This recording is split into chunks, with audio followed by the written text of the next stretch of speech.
Partai Nasdem menonaktifkan Saudara Ahmad Sahroni dan Nafa Urbah sebagai anggota DPR RI dari fraksi Partai Nasdem. Eko Hendro Purnomo dan saudaraku Surya Utama sebagai anggota DPR RI. Bukan Saudara Anies Kadir sebagai anggota DPR RI dari fraksi Partai Golkar. Aksi protes terjadi di berbagai daerah di Indonesia dalam sepekan kemarin. Salah satu pemicunya adalah pernyataan sejumlah anggota DPR yang dinilai nirempati terhadap kondisi rakyat. Merespon aksi massa, partai politik menjatuhkan sanksi terhadap kader-kadernya yang bermasalah. Partai Nasdem menonaktifkan Ahmad Sahroni dan Nafa Urbah dari anggota Dewan lantaran keduanya dianggap telah menyimpang dari garis perjuangan partai. Pernyataan dari para wakil rakyat, khususnya anggota DPR RI dari fraksi Partai Nasdem yang telah menyinggung dan mencederai perasaan rakyat. Dan hal tersebut merupakan penyimpangan terhadap perjuangan Partai Nasdem. Dan ini DPP Partai Nasdem menyatakan, terhitung sejak Senin 1 September 2025, DPP Partai Nasdem menonaktifkan Saudara Ahmad Sahroni dan Nafa Urbah sebagai anggota DPR RI dari fraksi Partai Nasdem. Begitu juga Eko Hendro Purnomo alias Eko Patrio dan Surya Utama atau Uya Kuya juga dinonaktifkan sebagai anggota DPR dari fraksi PAN. Mencermati dinamika dan perkembangan saat ini, DPP Partai Amanat Nasional memutuskan untuk menonaktifkan saudaraku Eko Hendro Purnomo dan saudaraku Surya Utama sebagai anggota DPR RI dari fraksi Partai Amanat Nasional. Senada dengan Nasdem dan PAN, Partai Golkar juga mengumumkan Anies Kadir dinonaktifkan sebagai anggota DPR. Keputusan ini diambil sebagai bentuk pendisiplinan dan etika sebagai anggota Dewan. Partai Golkar menegaskan upaya partai untuk memperkuat disiplin dan etika bagi anggota DPR RI dari Partai Golkar. Berdasarkan pertimbangan itu, Dewan Pimpinan Pusat Partai Golkar secara resmi menonaktifkan Saudara Anies Kadir sebagai anggota DPR RI dari fraksi Partai Golkar. Mantan anggota DPR RI, Sulvan Lindan menilai sanksi nonaktif dari DPR belumlah cukup jika melihat dampak yang ditimbulkan dari sikap dan pernyataan 5 anggota DPR tersebut. Itu kan kalau kata-kata nonaktif kan satu saat bisa aktif lagi kan. Jadi sebenarnya bukan nonaktif. Kalau perlu dipecat bukan hanya dari DPR, dari keanggotaan partai. Sudah parah sekali kalau sekedar nonaktif, saya kira itu masih ecek-ecek lah. Ya, karena partai takut dari ancaman-ancaman massa kan gitu. Ya. Jadi kalau memang mau serius ya diberhentikan betul. Dari dicabut keanggotaan partainya dulu. Jadi menurut Anda belum cukup ya? Artinya kan Ya. dia menjadi beban yang sangat berat buat partai kan. Merespon situasi terkini di tanah air, Presiden Prabowo Subianto mengumpulkan para pimpinan parpol di istana. Prabowo menegaskan pimpinan DPR dan parpol telah meminta anggotanya agar peka dan lebih berpihak pada kepentingan rakyat. Prabowo juga meminta DPR untuk selalu membuka ruang dialog dengan masyarakat yang ingin menyampaikan aspirasi.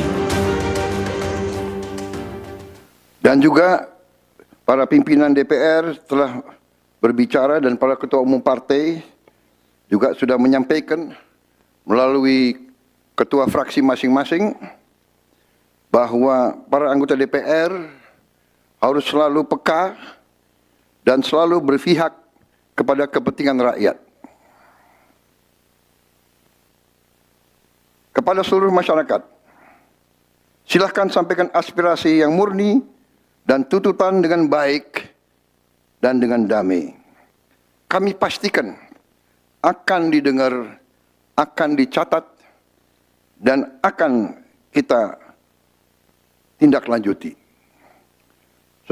Saya juga akan meminta pimpinan DPR untuk langsung mengundang tokoh-tokoh masyarakat, tokoh-tokoh mahasiswa, tokoh-tokoh dari kelompok-kelompok yang ingin menyampaikan aspirasinya supaya bisa diterima dengan baik dan langsung berdialog. Sebelumnya, Ketua DPR Puan Maharani telah meminta maaf jika selama ini kinerja DPR belum maksimal. Ia juga berjanji melakukan evaluasi dan akan lebih mendengarkan aspirasi rakyat. Sekali lagi saya meminta maaf jika kami sebagai wakil rakyat belum bisa bekerja dengan baik secara sempurna. Kami akan mengevaluasi, kami akan berbenah diri, kami akan mendengar aspirasi rakyat dengan lebih sehat, lebih baik dalam bergotong royong membangun bangsa. Dan marilah kita bangun bangsa ini bersama-sama, kita berdiskusi, kita dengarkan masukan-masukan dari para tokoh bangsa. Direktur Eksekutif Carta Politika Yunarto Wijaya menilai protes dan kritik terhadap DPR melalui aksi unjuk rasa pekan kemarin bisa menjadi pelajaran bagi DPR dan parpol agar bisa segera melakukan perubahan dalam perilaku dan kinerja. Bagaimana partai-partai ini nanti kita akan uji. Apakah sekedar karena ketahuan viral, apakah karena kemudian menyelesaikan masalah secara temporer, atau ada sebuah kesadaran baru. Bagaimana cara mengukurnya? Ada perubahan sistem nggak? Ada perubahan aturan nggak? Mereka nanti memberikan laporan nggak? Absensi? Memberikan laporan nggak tentang dana reses? Kalau partai memang niat, partai bisa menjadi wadah untuk kemudian membuat aturan-aturan baru yang kemudian membuat masyarakat bisa percaya bahwa memang ada perubahan di situ. Yang kedua, saya tetap ingin memberikan catatan juga. Menurut saya problem kemarahan publik tidak sekedar ada di lembaga legislatif, tapi ada di beberapa kebijakan yang sifatnya kontroversial dan seakan-akan publik tidak tahu cara menyalurkan aspirasi ketika ingin mengkritik, ketika ingin menyampaikan saran dan masukan. Karena anggota DPR nggak menjalankan fungsi pengawasannya. Kenapa? Karena udah deal ketumnya dengan Presiden. Kenapa? Karena sudah dibagi jatah menteri. Pada titik itu semua akan menjadi mandul dan menurut saya kita akan lihat ke depan apakah memang akan terjadi sebuah perubahan di situ. Sejumlah anggota DPR yang bermasalah telah dinonaktifkan. Pimpinan DPR dan parpol juga telah berjanji untuk berbenah. Publik kini menanti keseriusan mereka menghadirkan wakil rakyat yang lebih berkualitas dan berpihak pada kepentingan rakyat. Pimpinan partai politik dan DPR sepakat tunjangan dan fasilitas wakil rakyat dievaluasi. Sesaat lagi kami akan membahasnya, tetap di Sapa Indonesia Malam.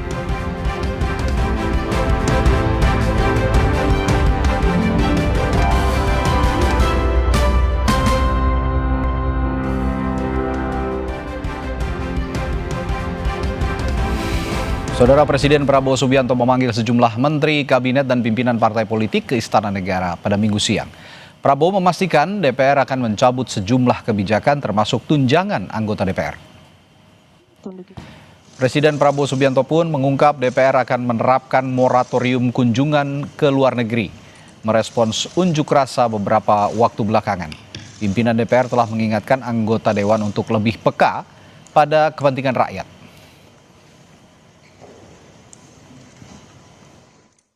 Para pimpinan DPR menyampaikan akan dilakukan pencabutan beberapa kebijakan DPR RI termasuk besaran tunjangan anggota DPR dan juga moratorium kunjungan kerja ke luar negeri. Para pimpinan DPR telah berbicara dan para ketua umum partai juga sudah menyampaikan melalui ketua fraksi masing-masing bahwa para anggota DPR harus selalu peka dan selalu berpihak kepada kepentingan rakyat. Ketua Umum Partai Demokrat Agus Harimurti Yudhoyono menegaskan partainya menolak kebijakan tunjangan rumah DPR yang memantik reaksi keras masyarakat. AHY bilang kebijakan itu tidak tepat di tengah situasi masyarakat saat ini. Kritik termasuk desakan berbagai kalangan masyarakat agar ditunda atau dihentikan tunjangan yang dianggap kurang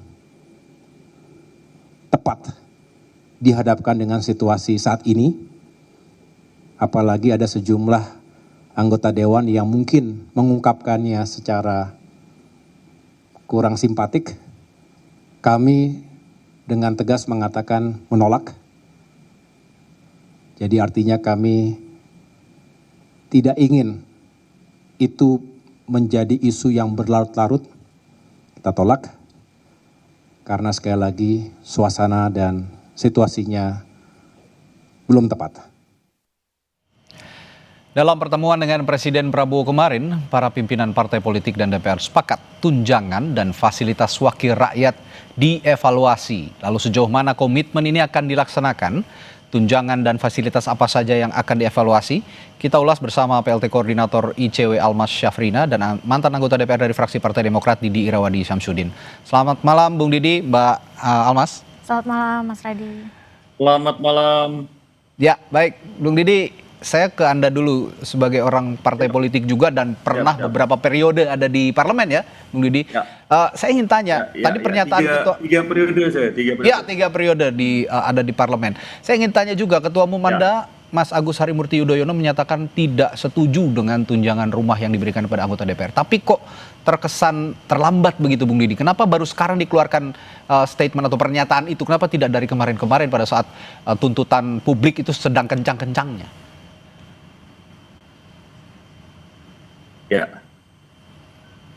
Ya, silakan Bung Didi. Baik, pertama-tama tentu memberikan apresiasi kepada Presiden Prabowo dan juga Ketua Umum kami ya yang kemarin memberikan statement dan pernyataan.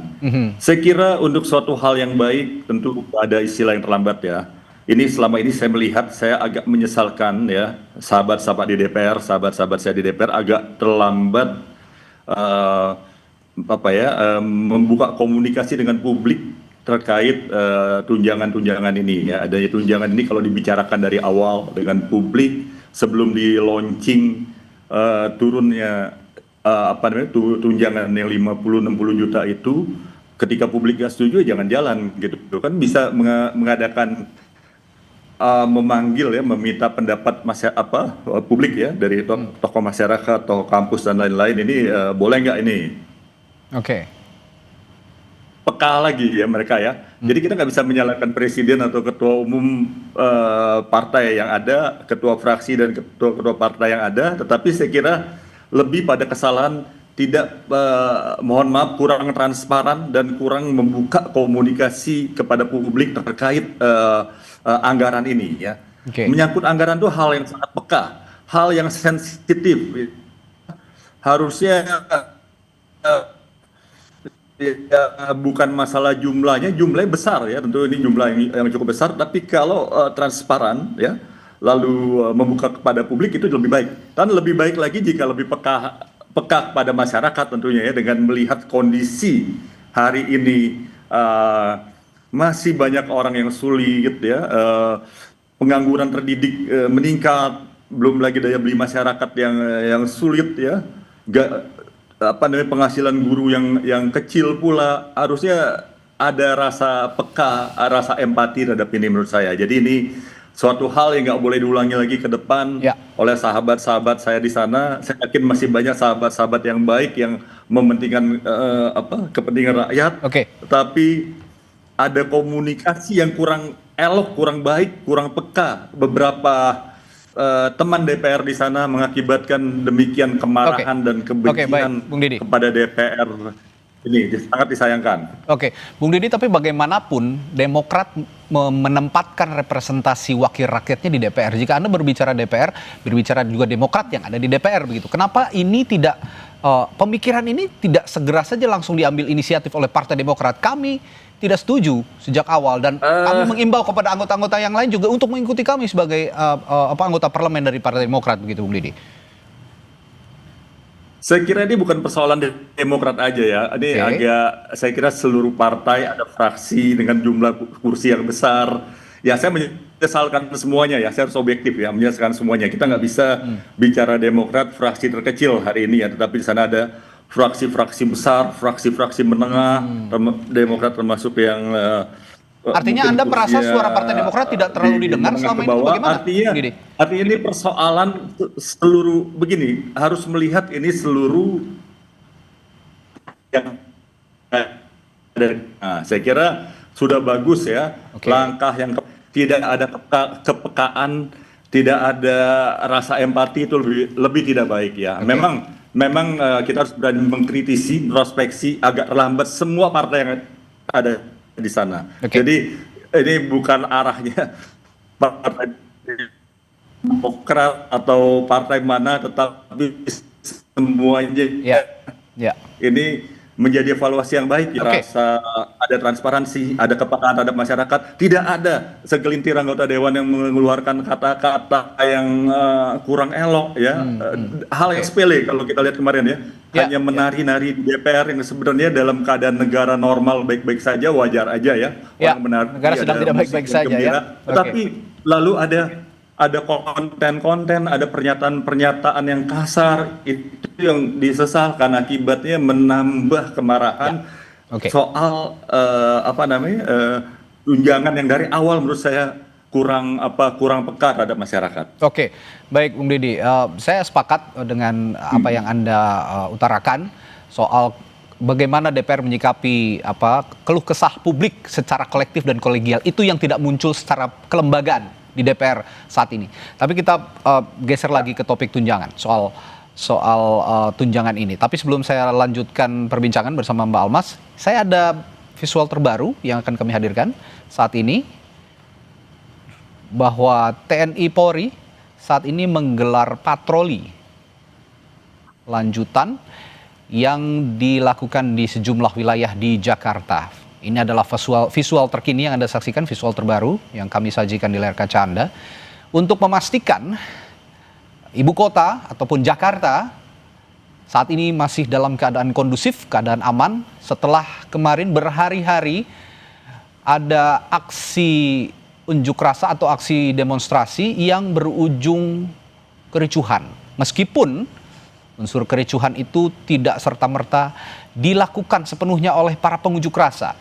Presiden saja sudah mengatakan bahwa ada penyusup, ada orang-orang yang tidak bertanggung jawab untuk menciptakan huru-hara pada saat aksi unjuk rasa dilakukan di sejumlah titik di Jakarta, termasuk juga di beberapa daerah di Indonesia. Ya, kembali ke topik kita malam hari ini, soal tunjangan DPR yang akan dievaluasi oleh DPR maupun pemerintah. Mbak Almas, kalau melihat beberapa item tunjangan yang sekarang diberikan oleh DPR, saya yakin ICW sudah mengantongi beberapa item itu ya. Apa yang harus dievaluasi? Kalau kemarin Pak Prabowo mengatakan bahwa harus ada evaluasi terhadap tunjangan, tapi tidak secara spesifik tunjangan apa yang seharusnya item-item mana saja yang harusnya dievaluasi? Iya, sebetulnya kalau dilihat memang gaji pokok DPR itu kecil, tidak terlalu besar. Tidak terlalu besar, 5 jutaannya tergantung lah jabatannya ada di posisi apa begitu ya. Tapi komponen tunjangannya kan banyak sekali. Ada tunjangan jabatan, tunjangan komunikasi, bahkan kemarin yang juga sempat ramai karena terjadi kenaikan yang sangat signifikan, misalnya tunjangan terkait dengan beras, bensin dan sebagainya begitu ya. Jadi saya rasa kalau misalnya akan dilakukan evaluasi, ini yang dilakukan evaluasi adalah evaluasi yang menyeluruh. Bahkan menurut kami di ICW yang dievaluasi bukan hanya terkait dengan gaji atau tunjangan yang didapatkan oleh anggota DPR, tetapi item lain ya? Iya, tetapi sehubungan dengan anggaran DPR itu sendiri. Terkait dengan kemarahan publik ini, Mas, ini kan bukan hanya terkait bahwa tunjangannya naik signifikan, angkanya besar seperti tadi disampaikan oleh Pak Didi ya. Tapi saya lihat ada dua persoalan yang lain. Satu, ini berkenaan dengan kekecewaan publik atas kinerja dari DPR selama ini. Dalam artian kinerjanya sedang dipertanyakan, kok gajinya malah naik, tunjangannya malah naik begitu. Kemudian yang kedua, ini berkaitan dengan momentum. Ini yang tadi disampaikan, sepertinya anggota DPR kita atau DPR secara kelembagaan itu tidak peka ya dengan kondisi kesulitan ekonomi masyarakat. Di tengah misalnya ada kenaikan harga beras, kemudian ada kesulitan mengakses lapangan kerja, PHK di mana-mana, kemudian masyarakat dicekik pajak begitu ya. Tiba-tiba anggota DPR kita, wakil rakyat kita itu mendapatkan tunjangan yang naik signifikan. Kalau soal besar dan kecilnya mungkin kita bisa berdebat karena anggota DPR juga menyatakan untuk tupoksi atau posisi strategis sebagai anggota DPR, ya angka tersebut menurut mereka itu adalah angka yang tidak bisa dibilang besar begitu ya. Tapi untuk dua hal yang tadi, ini saya rasa ya sangat disayangkan ya ketika DPR tidak peka terhadap kondisi kesulitan ekonomi masyarakat. Dan kami di ICW juga mendorong, ini kan anggaran DPR luar biasa besar ya, cukup besar. Ada 9,9 triliun kalau tidak salah di tahun anggaran saat ini. Satu-satunya lembaga negara yang tidak diefisienkan ya oleh pemerintah. Ya ada beberapa pos lah kementerian atau lembaga yang tidak sejalan ya dengan prinsip atau kebijakan efisiensi anggaran yang selalu digaungkan oleh pemerintah sejak awal pemerintahan begitu. Sehingga itu tadi tidak hanya soal gaji dan tunjangan, tetapi misalnya terkait dengan anggaran kunjungan kerja, baik itu di masa reses dan masa sidang, di luar sidang dan sebagainya begitu ya. Karena satu, anggarannya luar biasa besar, kemudian yang kedua juga bagaimana akuntabilitasnya. Karena anggarannya besar, tapi kok salah satunya ya misalnya produk legislasi yang dihasilkan banyak mendapatkan kritik, misalnya dianggap tidak partisipatif, tidak transparan begitu ya, sehingga banyak produk legislasi yang dihasilkan oleh DPR ya berujung di judicial review Mahkamah Konstitusi begitu. Sehingga ini saya rasa yang kemudian mengakumulasi kemarahan publik ya, tidak hanya soal besaran tapi juga terkait dengan kinerja DPR selama ini yang ini tidak hanya anggarannya loh yang naik, tapi jumlah anggotanya kan juga naik terus ya. Dari 575 anggota naik 580 anggota ya, ke depan ada kemungkinan juga akan bertambah begitu. Dan yang kedua yang tadi ya momentumnya, dan saya rasa itu yang sangat melukai hati rakyat karena kita dipertontonkan pada satu kebijakan yang tidak sejalan begitu, kontradiktif. Kita ini sedang efisiensi atau tidak sebetulnya, karena kok fasilitas untuk pejabat misalnya yang sangat ramai soal tunjangan rumah begitu ya, itu sampai mencapai 50 juta per anggota DPR. Artinya ini menurut Anda satu keharusan yang sangat mendesak, sesegera mungkin diimplementasikan atau masih bisa diulur-ulur lagi, atau harus sesegera mungkin ini diimplementasikan soal tunjangan dievaluasi kembali ini? Ya, dengan melihat kritik publik yang sangat besar ya, ini kan di sisi lain kita perlu juga melihat bahwa ini publik sangat melihat perhatian dengan DPR, punya harapan yang besar kepada DPR begitu ya. Karena kalau kita punya wakil rakyat yang bagus Mas, di mana dia juga mengemban fungsi legislasi, anggaran, pengawasan, kita berharap DPR ini kalau kerjanya bagus ya dia bisa menjalankan fungsi pengawasan eksekutif misalnya yang lebih bagus lagi begitu ya, sehingga harapan ke DPR ini besar sekali. Jadi saya rasa perubahan atau evaluasi reform ke depan ini tidak bisa ditunda lagi, harus sesegera mungkin dilakukan. Ada satu hal juga yang menarik Bung Deddy yang disorot publik selain tunjangan, juga tadi soal gaji dan juga tadi pendapatan lain dari DPR. Yang juga jadi sorotan adalah penghasilan DPR yang tidak ditanggung dipungut pajak, ditanggung negara. Nah, ini akan dibayar sendiri atau bagaimana kira-kira? Demokrat punya punya pemikiran ke arah sana atau punya usulan tidak bahwa lebih baik pajak ini nanti dibayar sendiri begitu? Saya harus cerita di era saya ya. Era sekarang saya tidak detail, tidak tahu. Di era saya setiap kita menerima gaji dan lain-lain itu ada potongan ya. Potongan langsung dari gaji itu. Apakah beda dengan sekarang saya nggak tahu. Harusnya sama ya, ada potongan-potongan 15% kalau saya tidak salah ya, ada potongan itu.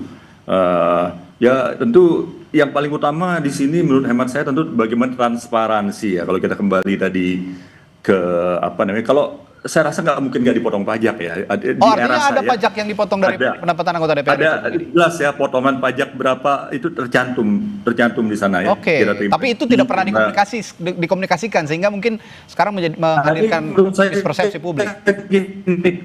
Misalkan kawan yang sekarang, mohon maaf,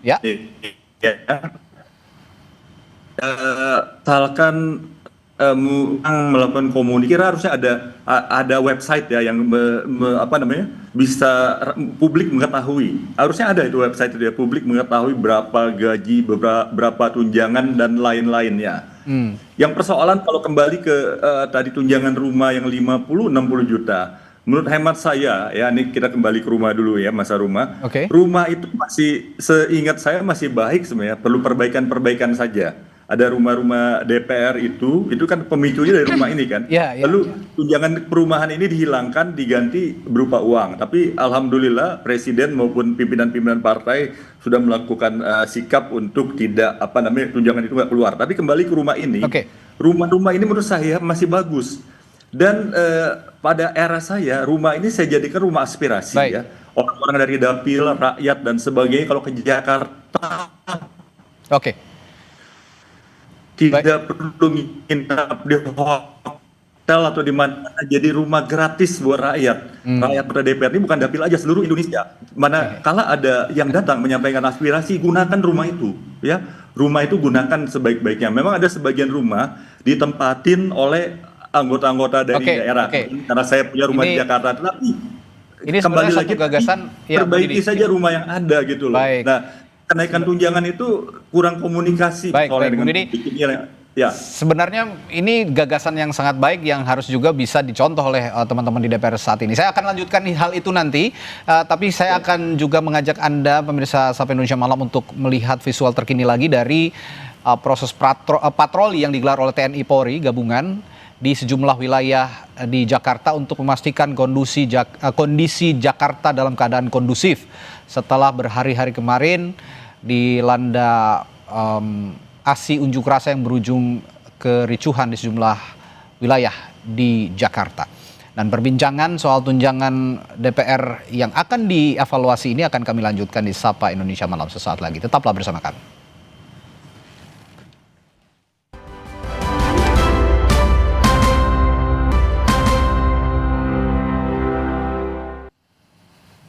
Kembali di Sapa Indonesia Malam, saudara. Sebelum kami lanjutkan perbincangan, kami ajak kembali untuk menyaksikan visual terbaru dari gelaran patroli yang dilakukan oleh TNI Polri untuk memastikan kondisi Jakarta kondusif setelah terjadinya beberapa hari yang lalu ada aksi unjuk rasa yang berujung kericuhan di sejumlah titik. Dan tentu saja sekali lagi saya katakan bahwa ini kerusuhan yang terjadi atau kericuhan yang terjadi bukan semata-mata karena pengunjuk rasa, tapi ada hal-hal yang tidak diinginkan yang juga dikembangkan oleh pihak-pihak tertentu yang ingin adanya huru-hara seperti yang juga sudah ditegaskan oleh Presiden Prabowo Subianto. Ya, kembali ke perbincangan kita malam hari ini. Saya ke Mbak Almas. Mbak Almas, tadi kita bahas soal pajak yang dibayarkan oleh negara. Jadi gaji anggota DPR ini memang dipungut pajak, tapi pajaknya dibayarkan oleh negara. Beda sekali dengan pekerja seperti kita ini yang membayar sendiri pajak penghasilannya. Apakah ini juga menurut Anda perlu dipangkas atau perlu ditinjau ulang? Jadi memang ada di peraturannya ya, peraturan Menteri Keuangan tahun 2010. Nggak tahu nih kalau ternyata berbeda lagi ya, karena tadi ada bantahan. Tetapi yang kami ketahui, yang ICW sudah coba cek begitu ya, memang anggota DPR itu bukan bebas pajak, tetapi pembayaran PPh 21-nya itu dibebankan ke APBN atau APBD begitu, dalam artian ya dibayarkan oleh negara dengan jumlah-jumlah yang sudah diatur oleh undang-undang begitu ya, sehingga itu juga yang kemarin juga memicu protes publik begitu ya, karena di saat yang bersamaan juga Kementerian Keuangan misalnya mengeluarkan kebijakan-kebijakan terkait dengan pajak yang memicu pertanyaan publik begitu, kritik publik, sehingga saya rasa memang soal tunjangan dan gaji anggota DPR tadi, fasilitas-fasilitas yang dimiliki ini harus dievaluasi secara total begitu ya, termasuk misalnya anggaran-anggaran lain terkait dengan kinerja DPR itu sendiri. Oke, balik ke Bung Didi, gagasan untuk mengefisienkan anggaran yang ada di DPR kira-kira berdasarkan pengalaman Anda 3 periode di DPR yang bisa Anda berikan kepada teman-teman yang sekarang ada di DPR, bagaimana Bung Didi? Saya kira usul yang baik ya sampaikan Presiden Prabowo, Ketua Umum Partai Demokrat dan seluruh Ketua Umum Partai yang mendukung. Tentu efisiensi dan efektivitas anggaran harus dilakukan ya. Mengingat kembali lagi bahwa situasi masyarakat yang masih banyak masyarakat yang masih sulit ya. Tentu kepekaan ini harus dilakukan, dan saya yakin kawan-kawan di DPR banyak yang sepakat dengan ide efisiensi ini, tapi dilakukanlah dengan sebaik-baiknya ya, termasuk moratorium perjalanan-perjalanan yang tidak perlu ya, perjalanan dinas, perjalanan ke luar negeri dan lain-lain, itu yang disampaikan Presiden Prabowo saya kira bagus ya. Dan ini kan isu rumah jabatan ini yang sebenarnya ini ya. Kenapa nggak rumah itu segera diperbaiki saja ya, daripada rumah itu rusak, rumah itu bocor, rusak, kan bisa digunakan yang seperti saya katakan tadi, jadi aspirasi bagi dapil dan seluruh rakyat. Kan biarkan ya, kasihan itu rumah pos Ulu Jami ya.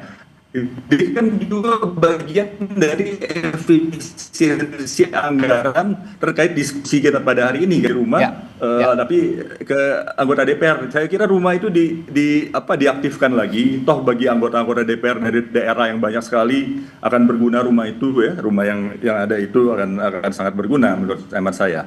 Jadi sepakat saya yang disampaikan Bapak Presiden dan para ketua umum partai untuk mendukung ini suatu langkah yang baik, berarti ada perbaikan dan keinginan yang baik untuk mendengarkan protes dan aspirasi masyarakat. Oke, baik. Tapi ada satu hal lagi yang perlu dipastikan nih Mbak Almas. Kalau kemarin bicara soal evaluasi tunjangan DPR ini, kalau kata-kata evaluasi maksudnya ini dihapus, kalau menurut Mbak Almas nih ya, baiknya dihapus, dikurangi, atau hanya diganti saja nomenklaturnya atau nama pos anggarannya?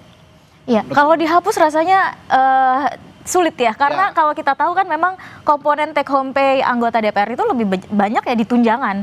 Gaji pokoknya kan kecil, bisa dibilang ya kecil lah untuk jabatan sebagai anggota DPR, bahkan pimpinan sekalipun begitu ya. Sehingga rasanya yang perlu dilakukan adalah perampingan itu tadi. Misal terkait dengan tunjangan perumahan 50 juta per bulan begitu ya, per bulan loh, bukan per tahun begitu. Kalau dikali 1 tahun saja 50 juta sudah berapa dikali 5 tahun, ini kan yang menjadi pertanyaan publik. Dan di sisi lain kita dihadapkan pada sikap atau ya sikap flexing begitu ya anggota DPR yang banyak mempertontonkan betapa mereka sebetulnya punya rumah yang sangat mewah begitu. Tidak hanya satu rumahnya, punya rumah kedua, punya rumah ketiga dan segala macam gitu. Sehingga yang menjadi pertanyaan publik ketika sudah punya rumah seperti itu, ada juga komplek perumahan DPR, kenapa harus ada tunjangan yang cukup besar 50 juta per bulan begitu. Dan kalau tadi disebut perumahan DPR, ini kan memang kemarin anggota DPR banyak yang menyebut bahwa ini perumahan sudah tidak layak ya. Nah ini juga sebetulnya upaya untuk merehabilitasi, merenovasi rumah ini kan sudah ada. Tapi yang terjadi kemudian yang sempat ramai juga beberapa tahun lalu ya ada dugaan korupsi di situ begitu kan. Jadi memang ya di sini problemnya tidak hanya terkait dengan tunjangan rumah yang besar ya, tetapi kegagalan menjaga rumah yang sudah disediakan oleh pemerintah begitu. Walaupun lokasinya di Kalibata ya, disebut cukup jauh dengan kantor di Senayan dan segala macam. Tapi ya bersikap empati lah. Hari ini juga banyak pekerja di Jakarta yang rumahnya juga jauh, tetapi mereka masih bisa hadir ke kantor begitu ya, bekerja dari pagi sampai malam, dan itu dilakukan setiap hari begitu. Kenapa kemudian anggota DPR tidak bisa melakukan hal yang sama begitu? Hal serupa. Nah, satu lagi ya yang menarik juga untuk kita jadikan bahasan. Ada juga uang pensiun DPR. Katanya publik ini protesnya kerja cuma 5 tahun, negara bisa membayarnya seumur hidup. Sampai detik ini saya juga akan tanya ke Bung Didi kalau begitu sebagai mantan anggota parlemen. Apakah Anda juga masih menerima uang pensiun, Bung Didi? Ada pensiun sejumlah 3 juta yang memang kita harus terbuka ya, itu 3 juta lebih ya, 3,5 kalau nggak salah saya lupa, itu seumur hidup untuk DPR. Ya, saya serahkan pada masyarakat, keinginan masyarakat apa saya hormatin ya. Kalau memang itu harus di stop ya nggak ada masalah buat saya. Ya saya kira kalau memang kita serahkan ke masyarakat. Nah ini masih lama nggak saya bicara? Iya silakan Bung Didi. Ada hal kecil yang tapi bisa jadi hal bermasalah, bagaimana kepekaan anggota dewan ya. Ini mohon maaf kawan-kawan di DPR, ini sejak zaman saya juga dulu ya. Ini hal kecil, kadang-kadang kehormatan kita saya kira bukan dinilai dari tampilan kita flexing ataupun tampilan-tampilan sederhana nih. Mohon maaf mungkin ada yang marah teman-teman. Saya tidak pernah menggunakan mobil yang nguing-nguing, apa namanya sirene. Saya kenal dengan Bung Didi sejak lama. Memang saya saksikan Bung Didi sejak awal saya nggak mau. Mohon maaf kawan-kawan ya, itu saya kira kesannya kita makin jauh dari rakyat. Kalau di Jakarta pun bikin macet jalanan, ini hal kecil tapi peka. Karena masyarakat suka bisikin saya ya, karena kita turun, ini anggota dewan yang bikin macet segala. Sorry teman-teman, janganlah itu. Ini banyak hal lain juga. Hal-hal yang peka, bukan nggak boleh nguing-nguing tadi ya, sirene bukan nggak boleh. Dalam tugas-tugas tertentu, rombongan dan lain-lain, atau tugas harus rapat cepat silakan. Tetapi untuk ke dapil kan ini saya nggak pernah ya. Kita rasanya, harusnya kita merasa ada yang masyarakat itu ada rasa kebencian, kemarahan dalam hati masyarakat, kita harus bisa merasakan. Kita hindari itu saya kira ya. Jadi apalagi flexing, mohon maaf ya. Saya sebenarnya anggota DPR dari dengan segala kerendahan hati dari yang lumayan berada ya. Saya bisa aja flexing dan sebagainya. Tapi bisa melakukan dari awal saya ini. Jadi saya mengimbau kawan-kawan, karena saya cinta pada kawan-kawan di DPR dan cinta pada masyarakat. Hal-hal yang sekecil apapun dihindarilah ya, apalagi situasi sekarang. Kalau negara kita udah maju kayak parlemen Skandinavia dan lain, padahal mereka sederhana juga ya. Ya silakan joget-joget dan sebagainya. Joget-joget itu hal yang wajar sebenarnya, bukan hal yang salah. Tetapi lihatlah timingnya menurut saya, lihat timingnya. Karena kita kan ini wakil rakyat ya, kita ingin dicintai oleh rakyat dan kita ingin mencintai segenap rakyat Indonesia. Jadi saya kira dari hal yang kecil-kecil sampai hal flexing di sosial media dan lain-lain, janganlah sebaiknya. Karena kita menyerahkan diri kita untuk negara ya, untuk negara ini. Terakhir saya ke Mbak Almas. Lalu Mbak Almas, bagaimana menurut Anda membuat kinerja DPR, terutama penggunaan uang negara ini, bisa lebih akuntabel, bisa lebih transparan, dan diketahui publik, terutama soal produktivitas DPR juga yang harus dipertanggungjawabkan, mengingat tadi anggaran yang dikeluarkan juga tidak sedikit untuk DPR. Iya, saya rasa apa yang terjadi hari ini, Mas, bagaimana publik memberikan kritik yang keras begitu ya kepada DPR yang anggaran tunjangannya naik, kemudian juga kinerjanya dipertanyakan dan lain-lain. Ini adalah pembelajaran yang penting sekali. Ini sudah tidak lagi anggota DPR memang harus berubah. Bahkan tidak hanya anggota DPR, tapi seluruh pejabat kita. Karena yang menunjukkan gaya hidup mewah, kemudian yang mendapatkan fasilitas kelas atas begitu. Ini kan bukan hanya anggota DPR, tapi juga pejabat-pejabat kita di eksekutif begitu ya. Kemudian juga komisaris BUMN dan lain-lainnya. Sehingga memang ini saatnya untuk berbenah. Ini publik itu sedang menunjukkan bahwa suara publik itu tidak hanya di 5 tahunan sekali di kotak suara, tetapi kita bisa mengkritik anggota DPR kita, dan bahkan ini sudah ada arahan dari partai politik nonaktif ya, meskipun ya nonaktif itu tidak dikenal juga di Undang-Undang MD3. Tapi kalau memang serius ya evaluasi anggota DPR-nya, request untuk dilakukan PAW begitu ya. Kemudian untuk meningkatkan akuntabilitas, sebetulnya di era teknologi digital sekarang rasanya ada banyak sekali cara yang bisa dilakukan oleh DPR. Website DPR itu kan sudah ada sebetulnya, maksimalkan. Dan ini kan kritik sebetulnya tidak hanya terkait dengan anggaran DPR ya, tetapi juga terkait dengan fungsi legislasi itu sendiri. Ada banyak sekali catatan dari publik ketika DPR membahas satu undang-undang. Tidak hanya satu, sebetulnya ada banyak undang-undang yang kemudian mengenyampingkan prinsip partisipatif, transparan, dan akuntabel begitu. Bahkan kita tidak dapat mengakses misalnya draft dari undang-undang itu yang mana. Dan ketika publik menyampaikan kritik, nanti dijawab, oh itu draft yang lama. Ini kan lucu sebetulnya. Kalau agar tidak ada kesalahpahaman di publik, ya sajikanlah informasi terupdate yang bisa diakses oleh DPR, oleh publik begitu ya, terkait dengan kerja-kerjanya DPR begitu. Fungsi legislasinya, kemudian hasil pengawasan, kunker tadi misalnya yang banyak dibahas, baik itu ke dapil, kemudian ke luar negeri dan segala macam. Laporannya itu kita bisa akses di mana, dan tentu saja laporan yang diharapkan publik itu kan tidak hanya selembar 2 lembar yang menjelaskan oh hari ini pergi ke sini agendanya ini begitu ya, tapi apa hasilnya? Ya kita kan harus bicara hasil. Kalau sekedar misalnya kunjungan ya kenapa tidak dilakukan desk study aja begitu? Ya. Kalau saya berpikir ini memang harus immediate, harus sesegera mungkin diimplementasikan supaya juga publik bisa bukan hanya terpuaskan, tapi juga bisa memaklumi kondisi-kondisi yang terjadi saat ini, terutama jika anggota DPR-nya juga bisa lebih bersahaja, lebih bisa berempati mengikuti perkembangan publik saat ini. Terima kasih PLT Ketua Koordinator ICW, Mbak Almas Syafrina, dan juga mantan anggota DPR RI dari fraksi Partai Demokrat, Bung Didi Irawadi Samsudin. Terima kasih sekali lagi Bung Didi telah bergabung di Sapa Indonesia Malam. Sehat selalu, sampai jumpa lagi Bung. Siap.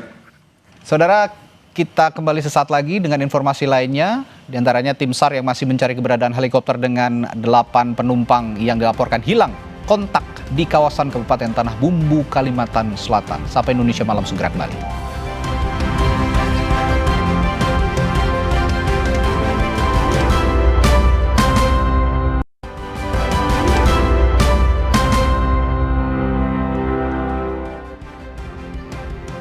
Mantan Menteri Agama Yakut Kholil Qomas, saudara, kembali diperiksa KPK hari ini dalam dugaan korupsi kuota haji tahun 2024.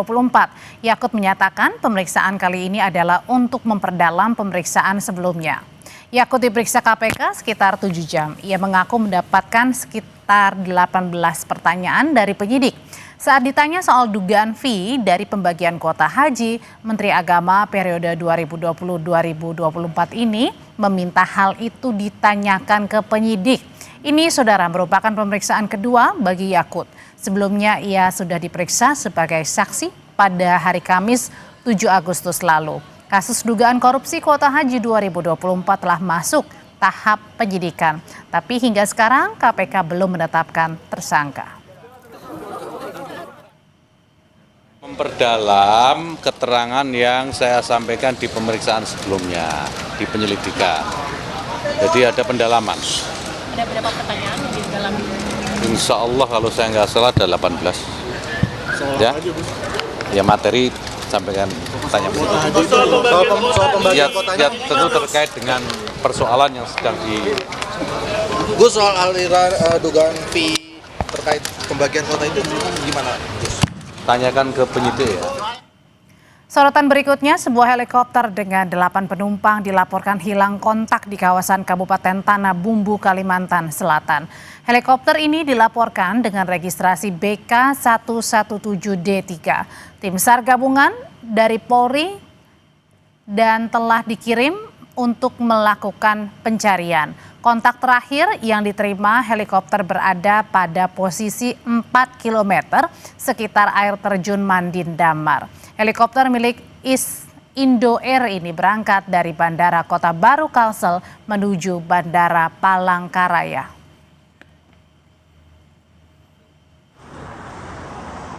Pencarian heli yang hilang kontak juga melibatkan heli dari Polo Airut Mabes Polri yang berada di Palangkaraya. Namun heli harus kembali ke Palangkaraya karena terkendala cuaca buruk. Pada Senin sore, pesawat BNPB yang disiagakan mengatasi karhutla juga dikerahkan untuk membantu pencarian. Dari Mabes Polri, Direktorat Polair Mabes Polri yang ada di Palangkaraya, kami kerahkan pesawat tersebut, ya, koordinasi dengan Polda Kalimantan Tengah dan sudah bergerak. Ya, namun karena cuaca yang sangat buruk di lokasi kejadian sudah mendekati set area, cuaca buruk, akhirnya pesawat ini memutuskan untuk kembali ke Palangkaraya. Nah, itu upaya hari ini yang telah kami laksanakan. Perkembangan pencarian dari heli berpenumpang 8 orang yang hilang kontak kita tanyakan ke jurnalis Kompas TV Nabila Seva dan Dimas Hernawan, juru kamera Kompas TV. Nabila, untuk sekarang bagaimana kabar paling baru dari pencarian heli yang hilang kontak? Baik, Aude dan saudara, hingga malam ini Basarnas Banjarmasin masih terus melakukan pencarian atas hilangnya sebuah helikopter BK117D3 milik Indo Air yang dilaporkan hilang kontak di wilayah Tanah Bumbu, Kalimantan Selatan pada Senin pagi.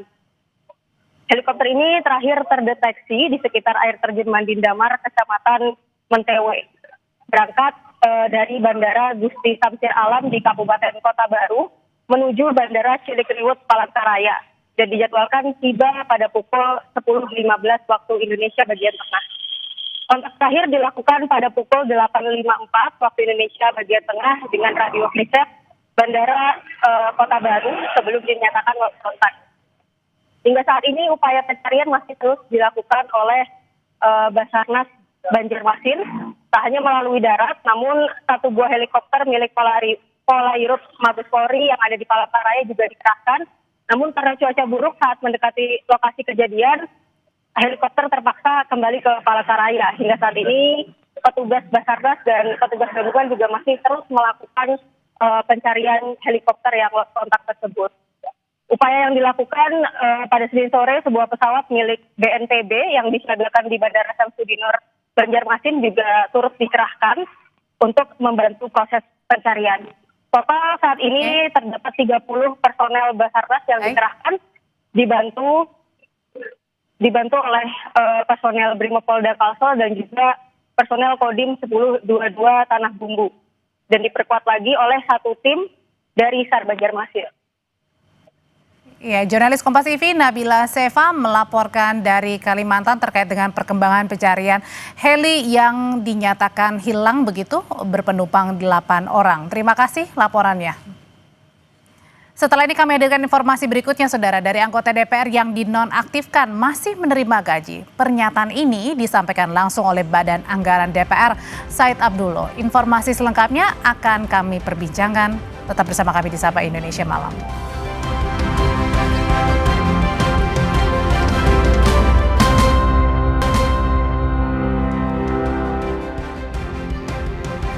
Lima anggota DPR dinonaktifkan oleh partai politiknya buntut dari pernyataan kontroversial yang memicu amarah publik.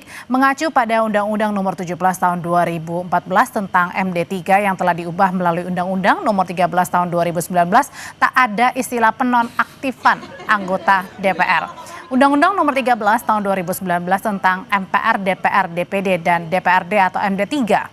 Ada 3 pemberhentian status anggota DPR, yakni yang pertama adalah pemberhentian antar waktu atau PAW, penggantian antar waktu, dan pemberhentian sementara anggota DPR.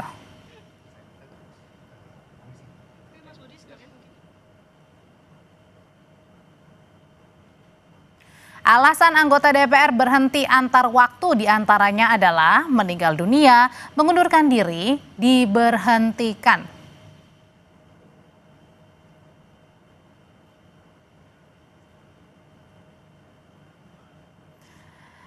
Saudara, status nonaktif anggota DPR masih abu-abu karena dianggap tidak memberikan kepastian hukum yang jelas terkait dengan mekanisme penonaktifan anggota DPR RI.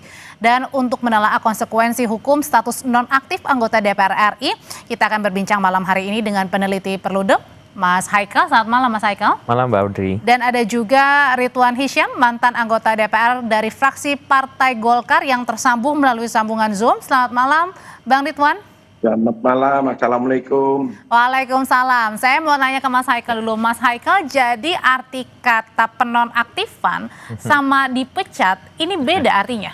Ya, kalau kita lihat di dalam Undang-Undang MD3 jelas kata penonaktifan itu hanya ada di satu pasal berkaitan dengan keanggotaan pimpinan juga anggota Mahkamah Kehormatan Dewan. Nah, jadi ini bukan berbicara soal status keanggotaan DPR seseorang. Kalau kita lihat status terkait dengan status keanggotaan DPR itu adanya cuman pemberhentian antar waktu atau yang itu kita anggap pemberhentian atau pemecatan ya. Lalu kemudian penggantian antar waktu yang menjadi tindak lanjut dari pemberhentian antar waktu dan juga pemberhentian sementara. Nah, jadi memang nggak ada yang dimaksud, kalaupun ya yang dimaksud oleh partai-partai pada saat ini adalah menonaktifkan itu sama dengan memberhentikan secara sementara, maka salah satu alasan atau alasan pemberhentian sementara itu tidak ada berdasarkan usulan ataupun jadi bingung juga ini nonaktif ini masuknya kemana? Bingung juga. Pemberhentian. Iya, benar. Nah, ini jadi kalau saya sendiri secara pribadi masih bertanya, ini yang dimaksudkan diberhentikan itu dari keanggotaan partainya kah? Ataukah kemudian diberhentikan atau dinonaktifkan dari keanggotaan DPR? Karena kalau kita ingin memberhentikan anggota DPR itu tentu ada prosedurnya yang diatur di dalam pasal 239 Undang-Undang MD3. Jadi memang sebenarnya kalau saya melihat ini harus dijelaskan lagi oleh partai. Jangan kemudian ternyata ini hanya lip service misalnya. Karena ada desakan oleh masyarakat lalu kemudian dikatakan dinonaktifkan. Nah, gitu. kita tahan dulu sampai di sana ya. Perlu penjelasan. Kalau gitu kita nanyain ke Bang Ridwan Hisyam. Bang Ridwan, Anda juga kader Partai Golkar yang kemudian terkena imbas adalah Pak Adis Kadir ya Bang ya, yang terakhir kemudian dinonaktifkan oleh Partai Golkar. Nah, pertanyaannya arti kata nonaktif untuk Pak Adis Kadir yang juga merupakan Wakil Ketua DPR, ini seperti apa sebenarnya artinya ini bagi Partai Golkar, Bang?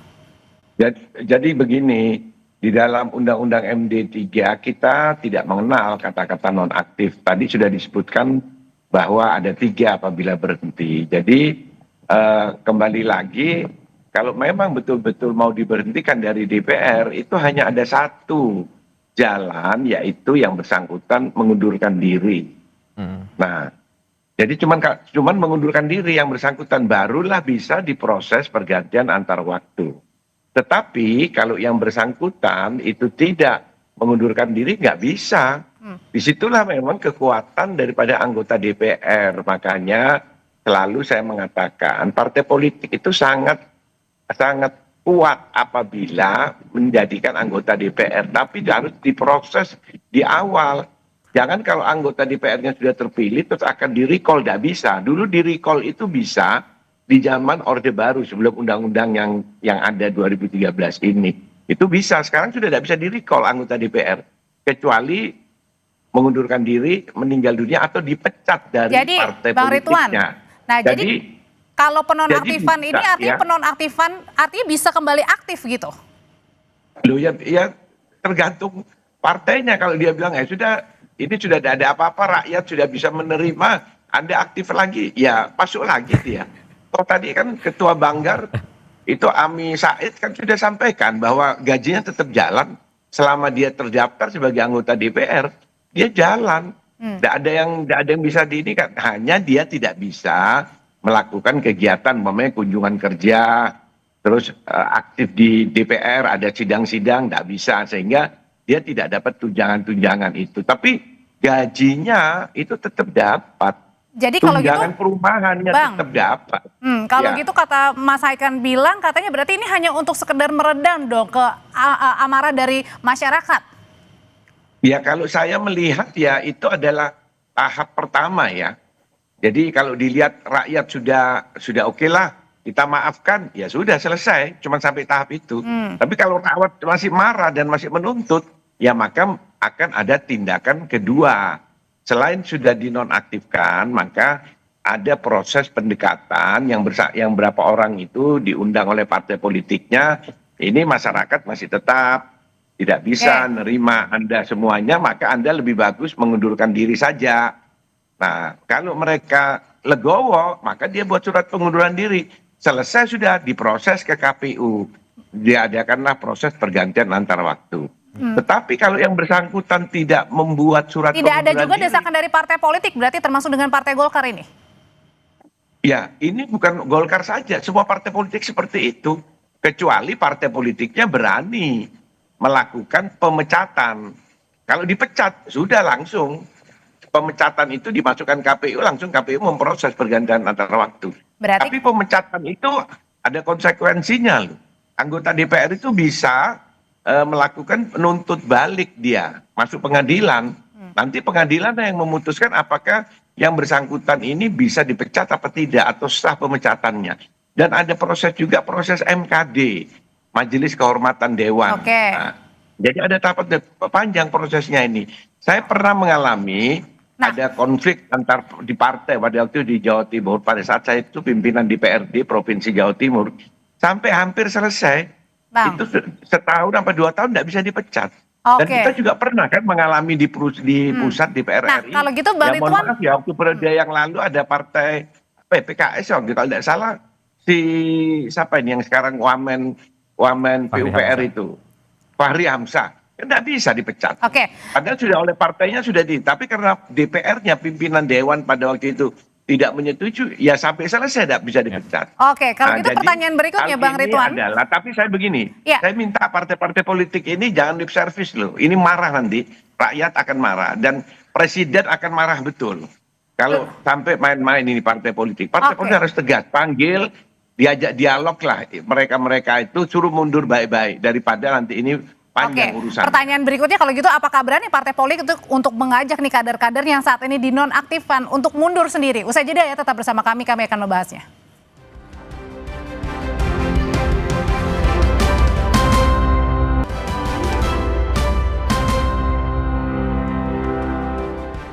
menyambung pertanyaan saya sebelumnya, kalau gitu Mas Haikal, kira-kira partai politik sekarang Nasdem, Golkar, termasuk juga dengan PAN, ini kira-kira berani nggak mengambil keputusan dengan penonaktifan, artinya adalah memberhentikan atau diminta untuk mengundurkan diri saja? Nah, kalau kami ya di Perludem melihat bahwa memang kalau ini langsung diberhentikan oleh partai ada dampak buruknya juga.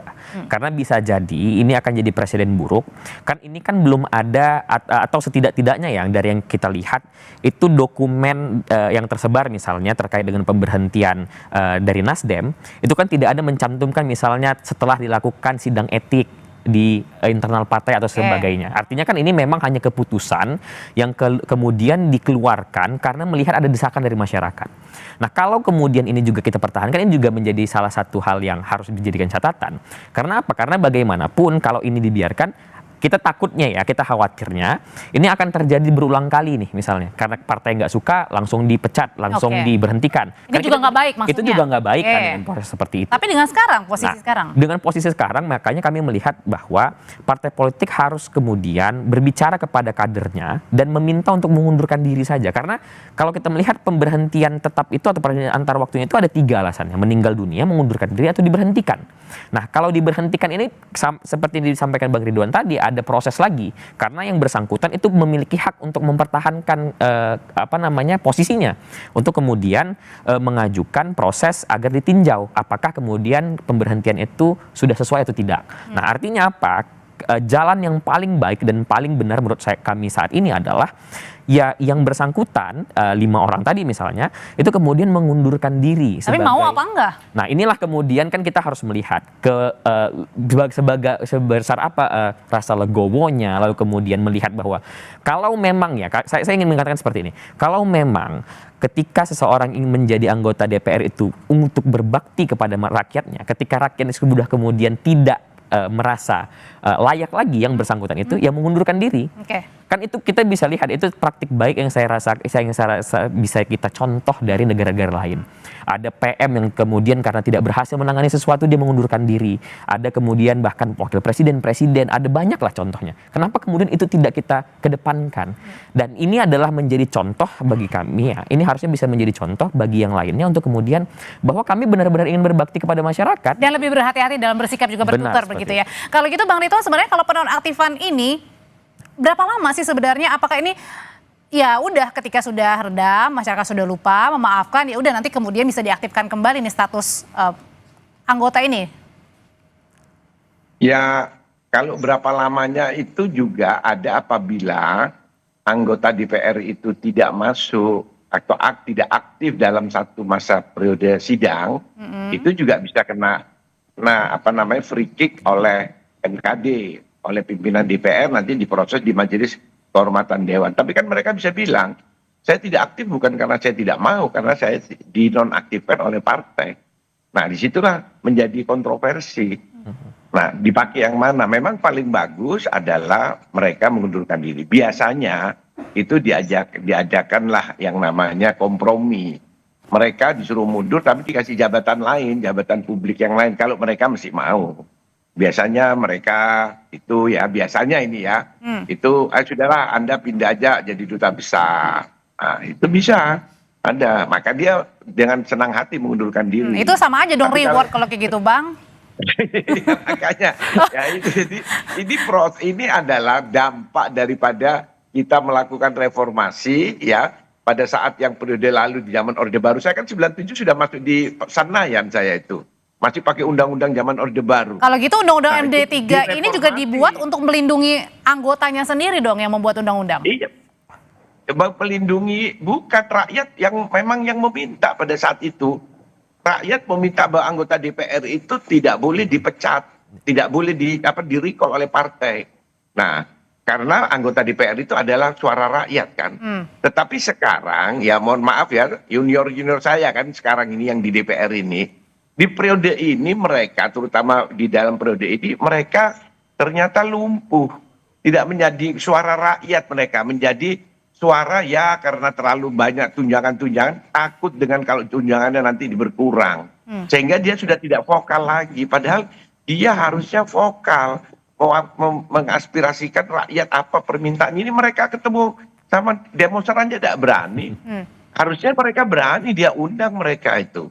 Apalagi DPR sudah ada badan apa itu yang untuk menampung aspirasi-aspirasi. Harusnya mereka buka, jangan malah sembunyi kan. Nah inilah akhirnya terjadilah keributan. Seandainya dialog itu terjadi, tidak sampai seperti ini. Tapi kalau tidak seperti ini, tidak terbongkar juga tunjangan perumahan yang memang spektakuler. Kalau gitu, kan. Undang-Undang MD3-nya harus direvisi, Bang. Ya, kalau saya bukan malah Undang-Undang MD3. Kita kembali ke Undang-Undang Dasar 1945. Barulah ini negara jadi benar. Karena pada waktu kami direformasi, Golkar direformasi tahun 98 dan TNI Polri, kita ngikutin, okelah kita ngikutin reformasi. Amandemen Undang-Undang Dasar 45. 4 kali saya ikut itu amandemen itu. Kita tidak bisa berbuat apa-apa karena kita direformasi. Kita cuma hanya mempertahankan pembukaan Undang-Undang Dasar 45 tidak boleh dirubah. Batang tubuh. Nah setelah itu dirubah, ya inilah jadinya. Jadi kalau kita harus kembali ke Undang-Undang Dasar 45, melakukan reformasi jilid kedua, yaitu dengan pengalaman yang sudah 27 tahun ini ternyata negara kita tidak makin baik, tapi makin kesulitan. Itu saja saya kira. Itu harus kita sadari semuanya. Bahwa perjalanan kita 27 tahun ini terutama teman-teman saya yang aktivis demokrasi itu, kita ini demokrasi kita salah loh. Demokrasi kita ini demokrasi liberal, tidak sesuai dengan demokrasi Pancasila yang demokrasi gotong royong. Sila keempat kita tidak sesuai. Ini harus kita sadari semuanya, barulah kita akan selamat dunia akhirat. Bang, kalau gitu pertanyaan selanjutnya adalah Mas Haikal. Ini partai politik harus apa? Satu sisi kan tadi angin segar penonaktifan, tapi kemudian publik juga mempertanyakan ini arti kata definisi penonaktifan apa. Satu sisi memang beberapa kader atau beberapa anggota DPR juga sudah meminta maaf, meski ada yang belum minta maaf sampai sekarang. Jadi harus apa nih? Ya, kalau kita tanyakan apakah partai politik, apa yang harus dilakukan oleh partai politik, ya partai politik harus berbenah. Jadi ini saya mau menyambung. Jadi yang tegas parpolnya? Saya mau nyambung seperti ini, Mbak. Bahwa ini adalah momentum kita harus sadar bahwa permasalahan kita ini sistemik. Permasalahan kita ini bukan hanya permasalahan di atas aja. Ini fenomena gunung es sebenarnya. Jadi apa yang terjadi sekarang ini itu hanya puncaknya saja yang terlihat. Tapi ada masalah yang jauh lebih besar yang harus kita sadari bahwa kita harus mulai kembali berpikir terkait dengan apa yang salah dalam sistem kita. Pertama, kalau di catatan Perludem adalah kita partai politik itu ternyata terlalu jauh dari masyarakat, terlalu jauh dari konstituennya. Sehingga apa? Sehingga kemudian anggota-anggota partai yang kemudian menjadi anggota dewan itu kemudian merasa mereka tidak punya kedekatan ataupun tidak punya relasi yang cukup dekat dengan konstituennya gitu. Nah, artinya apa? Disinilah partai politik kemudian harus berbenah, harus lebih demokratis lagi. Baik itu dalam proses rekrutmen, pendidikan pendidikan politiknya, sampai kemudian menjaring kader-kadernya. Ini terjadi seperti ini karena apa? Karena partai politik gagal menjaring kader-kader yang kemudian memang benar-benar bisa merepresentasikan rakyat, memiliki tata bicara yang baik, memiliki kualitas yang baik. Kenapa? Karena kan ini akhirnya karena masalah yang menurut saya ya harusnya kemudian bisa ditahan. Masalah flexing, masalah cara berbicara yang membuat orang marah. Dan kemudian apalagi yang menjadi masalah adalah bahwa masyarakat juga sudah cukup jenuh gitu loh. Jenuh dengan dipertontonkan dengan ketika mereka ingin pemilu, mereka mendekati masyarakat. Kalau gitu, kemudian tidak. Kalau sekarang pertanyaan ketika sudah minta maaf, kemudian ada penonaktifan, apakah ini juga akan mengembalikan kepercayaan atau trust publik ketika tadi definisi penonaktifan ternyata yang dipikirnya ini berbeda? Nah, kalau memang kemudian partai politik tidak berhasil menyelesaikan dalam konteks pemberhentian ini atau penonaktifan ini tentu akan menciptakan ketidakpercayaan yang jauh lebih besar kepada masyarakat. Jadi seharusnya partai politik itu lebih terang saja mengatakan bahwa kalau memang ingin melakukan pemecatan, pemberhentian dilakukan dengan proses yang kemudian diatur dalam Undang-Undang MD3. Jadi jangan menggunakan bahasa-bahasa yang kemudian masih menimbulkan pertanyaan juga di publik. Abu-abu gitu. Jadi kalau memang ingin menjawab pertanyaan publik dan langkah satu-satunya adalah langkah paling tegas adalah misalnya pemberhentian dari keanggotaan partai yang kemudian diikuti dengan pemberhentian sebagai anggota DPR, maka lakukan itu. Tapi jangan kemudian membungkus ini semua dengan penonaktifan. Seakan-akan kemudian ini sudah diberhentikan padahal kayak seperti Bang Ridwan tadi sampaikan ya bisa saja dikembalikan lagi gitu. Diaktifkan kembali gitu ya. Ini kan jadi masalah baru jadi akhirnya gitu. Mas Haikal terima kasih, Bang Ridwan terima kasih. Selamat malam Bapak-bapak. Dan informasi tadi sekaligus menjadi penutup perjumpaan kita di Sapa Indonesia malam hari ini. Kami mengingatkan Anda agar jangan lupa mencukupi kebutuhan air mineral setiap harinya dan rasakan kesejukannya. Saya Audrey Chandra pamit, selamat malam. Mas Molin.